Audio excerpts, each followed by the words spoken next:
Ya, Dan sepertinya Prof. Soleh sepakat nih, Prof. ya, bahwa dalam penyelenggaraan sekolah yang namanya integritas itu utama, moral menjadi panduan tertinggi, kemudian etika menjadi pakaian yang tidak boleh tanggal sedikit pun. Setuju, Prof? Iya. Kalau tidak dibarengi dengan komitmen dari setiap pendidik itu bagaimana sesuai dengan tujuan sertifikasi adalah meningkatkan mutu pendidik. Nah, ini yang harus selalu dibangun. Boleh nggak kalau saya ambil bahwa kata kunci yang paling utama dalam penyelenggaraan pendidikan adalah komitmen, Prof? Iya, komitmen, betul. Komitmen. Ya. Juga tadi saya justru akan berkolaborasi dengan tadi pemerintah daerah tadi itu, membuka misal kampus satelit di selatan atau di utara.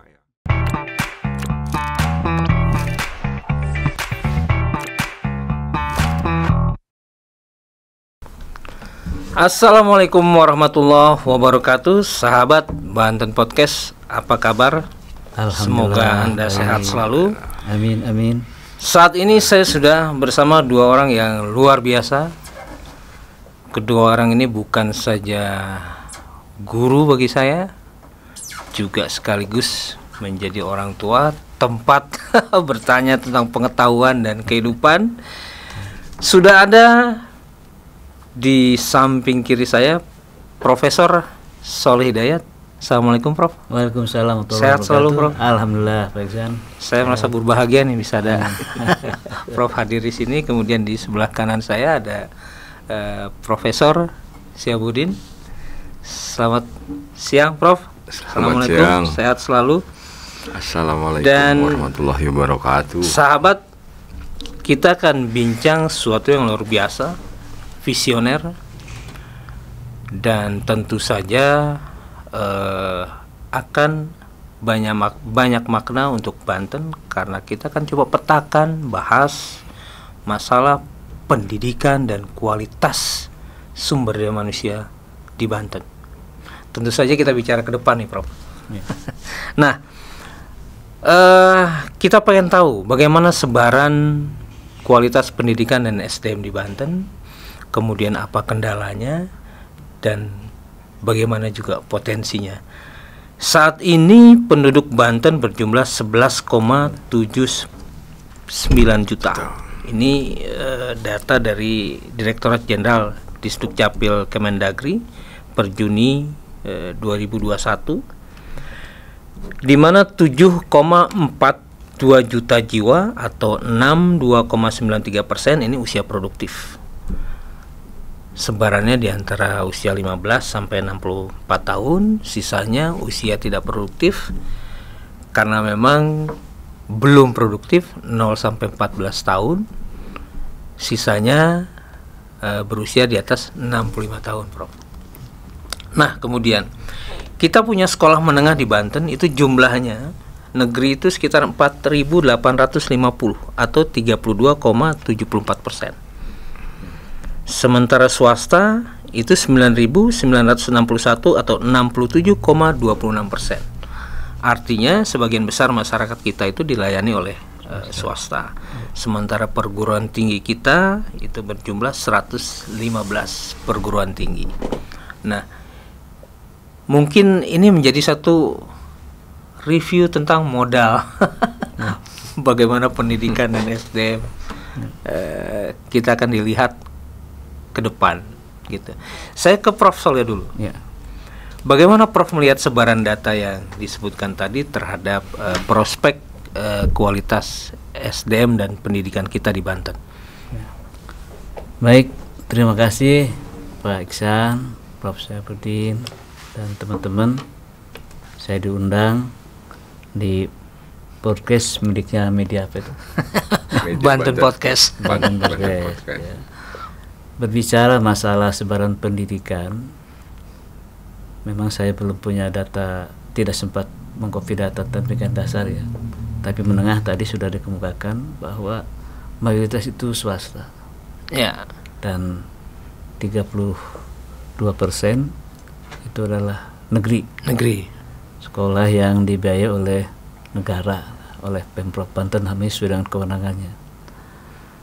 Nah, kalau kita mengacu kepada hasil penilaian yang ikut tes ya, melalui jalur UTBK, saya pernah pakai data, ada 7 sekolah menengah atas itu yang di Banten termasuk peringkatnya tinggi. Ya, kita urutan kelima, Prof. Ya, urutan kelima Dari 34 provinsi. Luar biasa.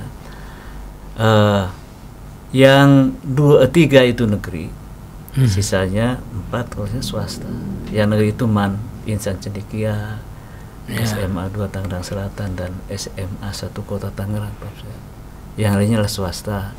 Swasta yang diselenggarakan oleh Yayasan Pendidikan Katolik atau Kristen biasanya. Nah, tentu saja kalau kita membandingkan dengan jumlah yang banyak ya, itu belum representatif sebenarnya. Artinya masih banyak sekolah-sekolah yang memang perlu didorong peningkatan mutunya. Itu baru berdasarkan hasil tes UTBK mereka yang mengikuti ujian masuk perguruan tinggi jalur itu. Tapi kalau diukur hasil belajarnya dari keseluruhan, kalau dulu ada hasil ujian nasional, sekarang ujian sekolah. Nah, ini saya terus terang masih kekurangan data itu. Nah, namun demikian kita ya bersyukurlah untuk satu jenis penilaian yang UTBK tadi, memang biasanya orang-orang yang punya prestasi baik, ada ketentuan kan berapa persen itu yang untuk kategori terakreditasi A, bisa sekian persen yang terbaik gitu ya. Nah, jadi yang ikut seleksi itu yang terbaik. Karena itu kita perlu melihat secara menyeluruh nanti bagaimana kalau pengukuran itu dilakukan terhadap seluruh siswa, baik yang mereka mengikuti ujian ataupun tidak. Nah, ada standar yang digunakan untuk ukuran nasional misalnya. Katakanlah dulu semacam ada ujian nasional. Sekarang kan namanya bukan ujian nasional. Ya. Uji kompetensi apa begitu. Nah, jadi perlu pemerataan dari sisi mutu itu. Sehingga kalau mutu sudah merata seperti MAN Insan Cendekia, SMA 1 Kota Tangerang, SMA 2 Tangerang Selatan, ya soal zonasi itu tidak permasalahan. Karena dimanapun sekolah itu sama mutunya. Nah, ini yang perlu kerja keras segera. Ini menarik ini, Prof. Jadi jawabannya kata kuncinya tegas dan jelas. Persoalan pemerataan kualitas. Nah, Prof, tahan dulu. Kita ke Prof Shihab. Kalau kemudian ada kesimpulan tentang pemerataan kualitas, gitu, Prof. Nah, pada substansi bagaimana meningkatkan kualitas itu sendiri, Prof Shihab punya konsep? Begini ya, insya Allah nih, mudah-mudahan bisa menjawab kegalauan Pak Ihsan. Siap. Kalau konsep sih ada, Prof, ya pasti. Tinggal kan bagaimana cara melaksanakan konsep ini, ya gitu. Ya harus ada, kalau bahasa pulatak politik, diskresi ya Pak ya. Itu kebijakan atau terobosan tadi itu. Karena mengingat seperti Prof Soleh ketahui juga kan, Banten ini wilayahnya mulai dari utara ya, dari Benda sana ya, sampai ke Cibeber ya Prof ya, ke kampungnya Prof Soleh Malimping tuh. Itu sebuah wilayah yang sangat luas ya menurut saya, dan pasti ada perbedaan tadi bicara mutu ya Prof ya. Mungkin hanya ada di satu tempat saja seperti yang disebutkan oleh Prof Soleh. Nah, sementara untuk di daerah Kidul, kemudian ujung Kulon sana, apalagi di Lebak ya Prof ya, di daerah Carinten saya pernah ke sana ya, ini ya hanya beberapa daerah tertentu saja, mungkin di Kidul saja mungkin rasanya di tempatnya Prof Soleh ini, di Malimping, yang bahasa saya sih peradabannya lebih kemajuan ini ya Prof ya, di Malimping dibandingkan misalnya Panggarangan, Bayang, Cibeber sana itu ya itu. Nah ini memang harus ada kalau menurut saya sih bukan terletak pada juga mutu juga mungkin ya, tapi pendidikan ini tadi kalau di teknologi ada tepat guna ya, mungkin pendidikan juga Prof Soleh ya, ini perlu juga pendidikan tepat guna ini, artinya yang menjawab lingkungan, wilayah atau kultur di sana yang diperlukan gitu, sehingga kata mutu ini bisa diimbangi dengan fungsi dari kehadiran lembaga pendidikan ini ya. Ini konsep angan-angan saya sih. Jadi melihat sebuah sekolah dihadirkan di satu tempat itu, jangan kurikulumnya sama mungkin apa yang ada misalnya di kota Tangerang dibawa ke Kidul ya Prof ya, kan daerahnya berbeda itu. Nah mungkin tadi kalau memang perlu sekolah SMK, kira-kira SMK apa yang pas sehingga bisa jadi mutunya bagus, misalnya mendukung saya ingatnya kalau ke Maliming itu aren, misalnya gula aren gitu kan, yang bisa meningkatkan produksi masyarakat di sana ya, sekolah kan bisa menjawab ke sana gitu, mungkin ke vokasi-vokasi gitu Pak, sehingga mutu ini akan terjawab dengan sendirinya gitu. Meskipun bahasa saya ya, sekolah itu ada di Bayah atau di Panggarangan, tapi ketika dia bisa menjawab permasalahan situasi lingkungan di sana, rasanya nggak kalah misalnya mutu dengan apa yang ada di Tangsel atau di kota tadi. Gitu sih Pak Ihsan ya. Ini mungkin pemikiran-pemikiran karena jadi sahabat Banten Podcast, saya mengundang Anda juga untuk memberikan pendapat, ulasan dan argumen Anda terhadap bagaimana mengembangkan kualitas pendidikan dan SDM di Banten. Nah, kita kembali masuk pada diskusi yang makin dalam nih Prof. Kalau digabungkan pemerataan yang membutuhkan standar kualitas berdasarkan kultur, berdasarkan kapasitas dan orientasi dari masing-masing daerah. Oleh karena itu rasanya nggak salah kalau disimpulkan pendidikan membutuhkan satu ukuran terhadap kepentingan dan orientasi daerah, walaupun sifatnya lokal, begitu, karena setiap daerah tidak mungkin bisa dipersamakan pada persoalan itu. Nah, kalau melihat pada posisi seperti itu, Prof, apa sih potensi perguruan tinggi di Banten yang bisa diunggulkan untuk mencapai permasalahan kualitas tadi? Perguruan tinggi maksudnya? Perguruan tinggi. Baik. Kalau bicara mutu, memang banyak indikatornya ya.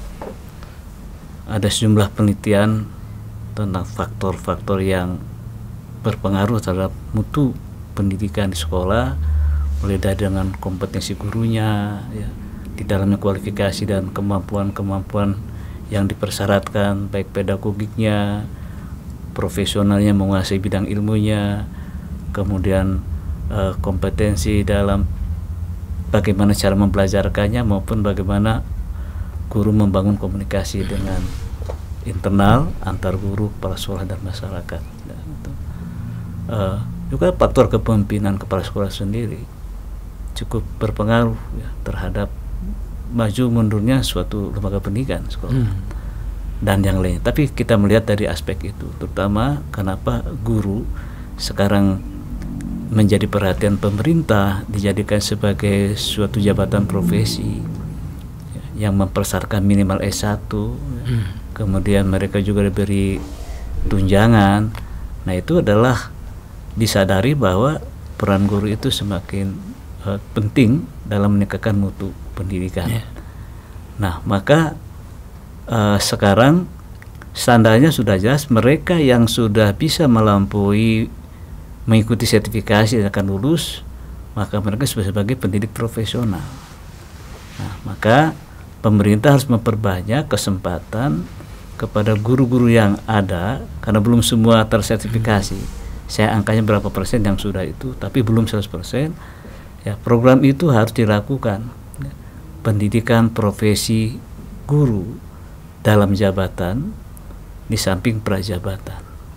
yang belum mereka melaksanakan tugas. Ini yang sudah bertugas ini supaya standar profesinya itu sama dengan di tempat lain, maka ya harus segera diberi kesempatan mengikuti PPG dalam jabatan.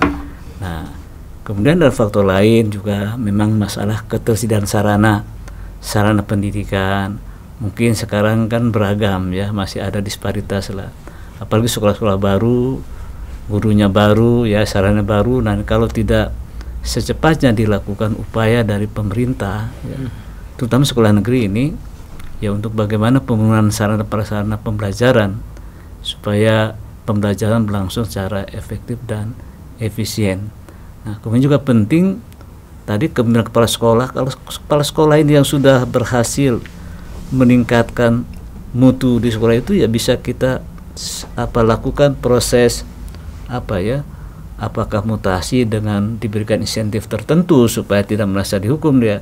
Bagaimana setelah berhasil memimpin sekolah A lalu ditugaskan oleh Dinas Pendidikan Provinsi Banten di sekolah yang belum meningkat mutunya, tapi dengan insentif tertentu.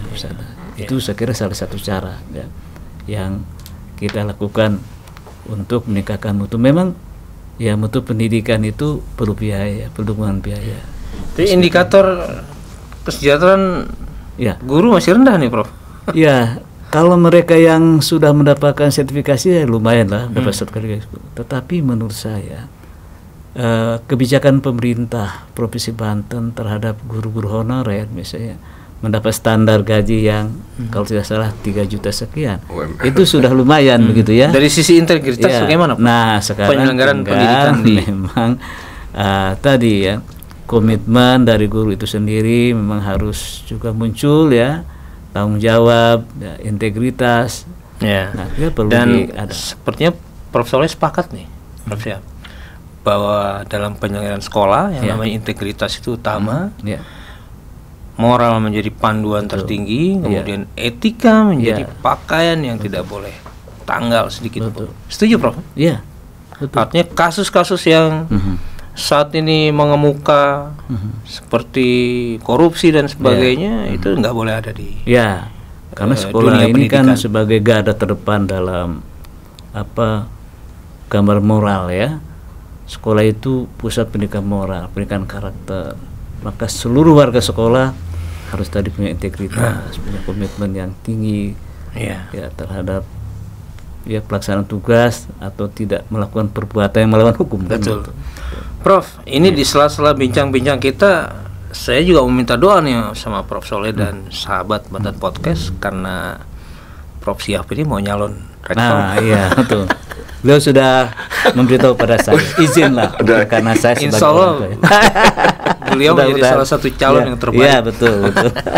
Nah, dalam konteks itu Prof, saya ingin tanya nih, kembali mencoba menyelaraskan konsep kualitas dunia pendidikan dan SDM di Banten. Ini kan Prof. Syihab sekarang masih memimpin fakultas gitu. Contoh-contoh kemajuan sukses apa sih yang sebetulnya bisa di-share di sini untuk menjadi satu bahan pertimbangan, Prof, ya, bagi selama dunia memimpin pendidikan fakultas ya. Ini bukan pamer ya. Jangan disebut flexing lah gitu. Pamer ya, enggak ya. Jadi awal memimpin lagi ya, Prof ya. Kemarin Prof juga paham 2019 kemarin di PISIP itu baru A1 itu ya. Pas kemarin ya di perjalanan ini semuanya sekarang A, Paisan akreditasinya. Jadi ada buat yang dibanggakan lah ya. Kemudian ditambah lagi kemarin administrasi publik dapat unggul, Prof. Ya. Dan kemarin sedang nunggu sertifikat internasional AUNQIE AUNQIE. Dan juga lagi ikut FIBA itu, kawan-kawan administrasi publik. Sekarang saya sedang mendorong prodi ilmu komunikasi untuk bisa unggul juga ya gitu. Itu ya kalau emang itu dibilang rekam jejak atau apa, salah satunya itulah gitu ya. Tapi saya nggak mau ria ya. Nah, jadi motivasi kalau soal nyalon sih sebenarnya hal biasa ya Prof ya. Ini kan event 4 tahunan ya gitu. Ada justru yang pemikiran besar saya tadi seperti disampaikan pertanyaan pertama itu untuk pemerataan pendidikan, khususnya kalau tadi bicara tinggi ya, pendidikan tinggi itu. Tadi wilayah Banten ini justru seolah-olah Banten tuh hanya ada di utara kalau menurut saya. Di selatannya ini masih apa ya, masih kurang lah Prof ya. Saya hampir bolak-balik tuh Serentahun kalau menghadiri Serentahun ke Abah Usep ya di Banten Selatan. Saya lewat sepanjang jalan mulai dari Warung Gunung ya sampai Malimping Bangaran, hampir 4 jam atau 5 jam itu masih lebak saja gitu. Dan daerah ada sangat luas itu. Dan kalau saya perhatikan mungkin hanya ada 1 tiap kecamatan ya Prof ya. Sekolah itu ya. Ini kan berdasarkannya yang saya lihat di pinggir-pinggir jalan sekolah-sekolah. Dan tiap kecamatan mungkin hanya 1 sekolah SMA atau SMK ya. Kalau saya sih tadi ada pemikiran mungkin Untirta nggak hadir di Kota Serang atau Kabupaten Serang saja Prof. Perlu ada kayak membuat kampus satelit lah, gitu. Membuat kampus satelit di selatan tadi untuk pemerataan tadi itu. Salah satunya itu untuk percepatan. Karena hadirnya kampus biasanya akan multiplier efeknya begitu luas ya, dan banyak hal yang bisa dikerjakan, dan itu buat saya sih Pemda rasanya akan menyokong kalau kita punya keinginan menghadirkan sebuah kampus. Sayang nih Pak Kadis Pendidikan kita undang tapi berhalangan. Sebelumnya beliau mau hadir. Oh biar nyambung. Itu Bro. Nah Bro, kembali pada persoalan bagaimana pemerataan dengan standar kualitas yang sesuai itu bisa tercapai. Kunci utama dalam pendidikan, apa yang pertama harus ditegakkan? Yang pertama itu kan faktor pendidik ya, baik dari kualifikasi pendidikan ya. Kalau sekarang minimal S1 itu memang persyaratan minimum, tapi saya juga bangga ya, di daerah selatan itu banyak yang studi lanjut. Mereka guru SMP, SMA, guru SD juga, yang punya cita-cita ingin meningkatkan kualifikasi pendidikannya. Nah itu juga sebenarnya menjadi bagian dari ikhtiar meningkatkan mutu secara pribadi. Dan ketika saya tanya, dari mana Anda biaya kuliah?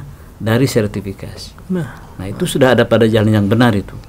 Kalau digunakan untuk meningkatkan. Bukan buat beli motor ya Pak? Ya jangan beli motor atau beli yang lain kan itu ya. Beli Innova, apalagi beli Innovi ya.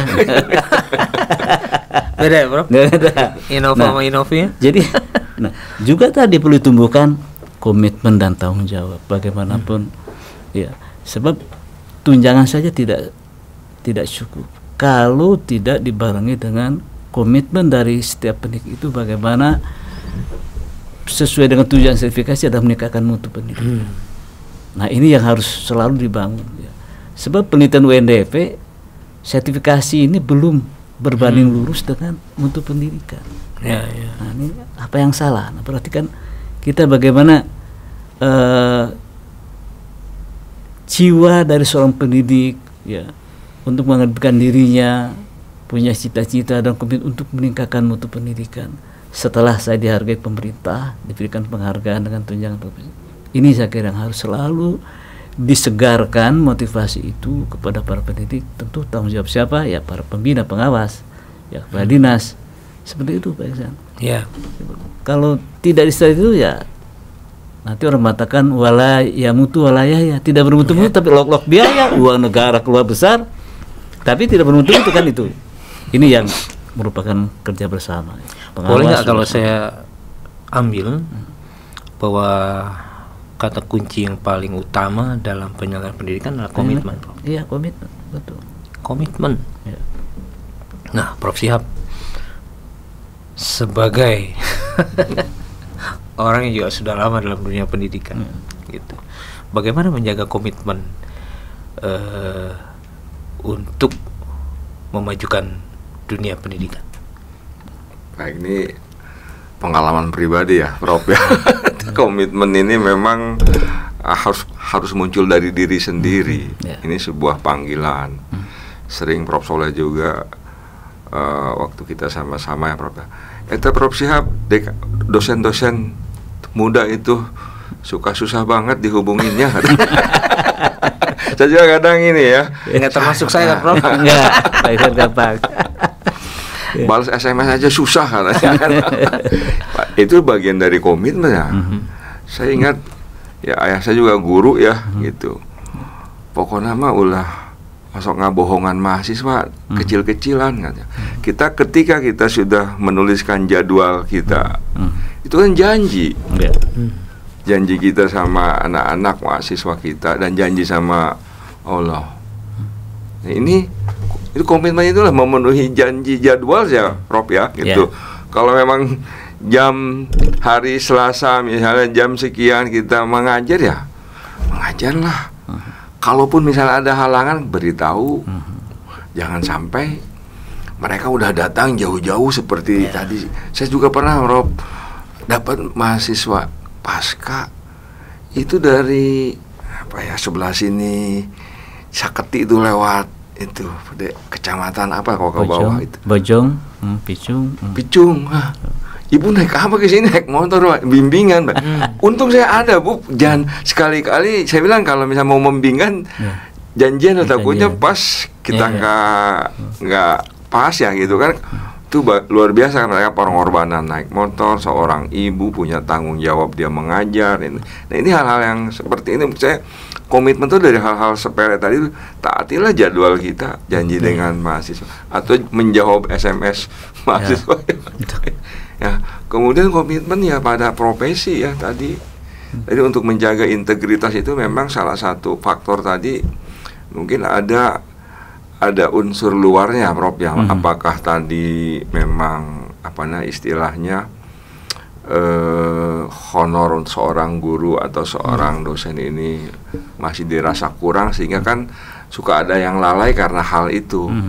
Tapi insya Allah ya kalau kita memang komitmen dalam diri pribadi kita ini pada profesi kita, bahasa para orang bijak atau kiai mah ya rezeki mah suka nuturkan Pak ya gitu. Ada inilah gitu. Itu ada keikhlasan di dalamnya. Ada keikhlasan di dalam diri kita pasti suka ada aja gitu. Dan ini pengalaman ya hampir 35 tahun juga lah mengajar. Selama kadang waktu di Jakarta sih. Tapi ada nggak di sini, ada di sini gitu kan. Jadi ketika kita berkomitmen menjadi profesi sebagai guru ya penuhilah janji-janji itu. Wayahna ngabimbing, wayahna ngajar, wayahna menulis ya Prof ya. Karena memang salah satu fungsi seorang guru disebut guru tadi kalau melaksanakan tridharma tadi itu mengajar, menulis ya seperti ngobrol sekarang juga ini kan. Ini bagian dari ini ya dakwah ya, dakwah. Gitu Pak Ihsan. Prof, pertanyaan terakhir Prof, karena sesi kita terbatas waktunya. Saya ingin masuk di dunia meramal. Ramal-ramal. Secara ilmiah ini analisis, proyeksi ke depan. Proyeksi.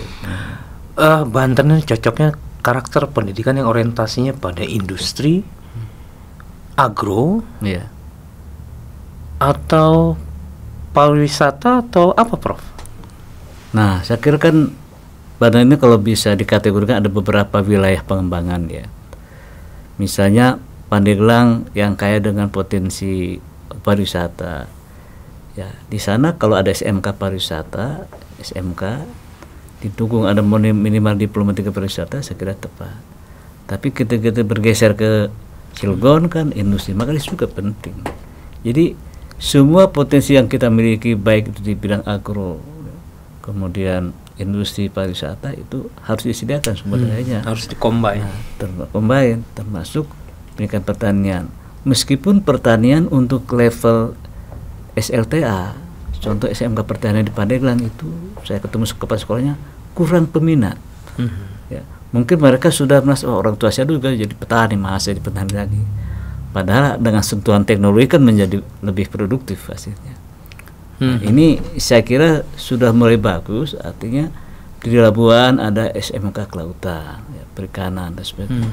Ini sudah menjawab sebetulnya kebutuhan tenaga pada saat lapangan kerja itu memang tersedia di bidang itu, atau mereka mau berusaha misalnya di bidang ke pariwisataan, itu sangat memungkinkan. Jadi berbagai vokasi, ya, kejuruan, saya kira sudah tersedia, tinggal mutunya bagaimana ditingkatkan, termasuk ya dukungan pemerintah dan masyarakat. Mantap, Prof. Nah, terakhir kembali ke Prof. Shihab, dengan karakteristik Banten di 8 kabupaten kota, kira-kira kalau memimpin perguruan tinggi, warna yang cocok untuk karakter Banten itu kemana perguruan tinggi ini harus mengarah, sehingga menjadi sebuah daya dorong buat masyarakat untuk maju. Nah, tadi saya kalau berkunjung ke beberapa perguruan tinggi negeri yang ada di Indonesia ya Pak ya, seperti Prof. Unhas, Unmul, itu betul-betul, atau USU, mereka benar-benar berkolaborasi dengan Pemda-Pemda tingkat 2-nya itu di sana gitu. Seperti Unmul, dia FISIP-nya itu punya program studi ilmu pemerintahan terintegrasi kayak model APDN ya gitu, STPDN gitu, khusus kelas yang memang dibiayai oleh para Pemda itu gitu untuk masuk, dan dikirimkan Pemda itu lewat, kalau jalurnya itu di sini tuh yang bisa tuh mandiri itu, Bro. Jadi ada apa semacam afirmasi. Memang lehal gitu. Memang pembiayaannya dari dan mereka berseragam gitu. Nah, kemudian juga tadi saya justru akan berkolaborasi dengan tadi pemerintah daerah tadi itu. Membuka misal kampus satelit di selatan atau di utara ya. Ini kan karakter Banten ini apa ya, hampir seluruh sumber daya alam tuh ada di kita gitu, baik minyak sebetulnya ada juga di kita, kemudian deposit batu bara gitu. Nah, ini kan harus ada penambahan ya, tadi seperti Prof. Soleh singgung ada SMK Kelautan ya, kenapa kita tidak juga berpikir mengembangkan fakultas pertanian yang sudah ada ya Prof ya, ada perikanan itu kan, jadi kemaritiman dan kelautan misalnya gitu kan, karena memang kan wilayah Banten ini kan pesisirnya panjang gitu, mulai dari Benda sampai ke Cibeber, itu perlu ada apa ya, keberanian untuk membuka fakultas yang memang apa diperlukan untuk menjawab tadi sumber daya, memajukan sumber daya manusia orang Banten gitu. Tuh, dan ingat Banten terkenal juga dengan kota santri ya. Saya ada angan-angan juga itu kalau memang dibolehkan yaitu banyak sekali manuskrip-manuskrip yang dipegang oleh para ulama ya. Tuh mungkin itu sumber pengetahuan juga Prof itu.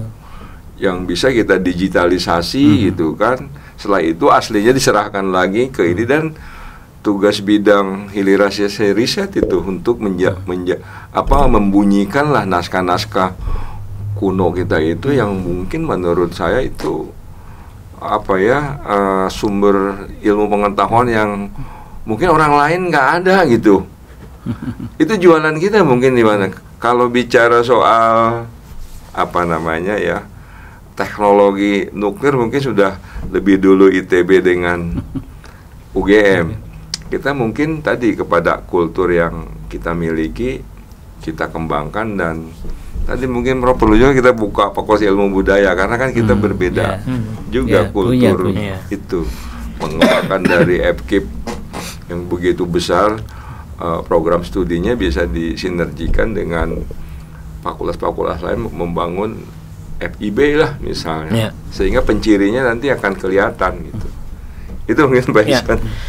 Sahabat Banten Podcast, saya yakin Anda sama dengan saya ketika meresapi diskusi ini. Yang ada cuma satu, dahaga kembali untuk mendapatkan ilmu dari dua profesor ini. Terima kasih. Assalamualaikum warahmatullahi wabarakatuh. Waalaikumsalam warahmatullahi wabarakatuh.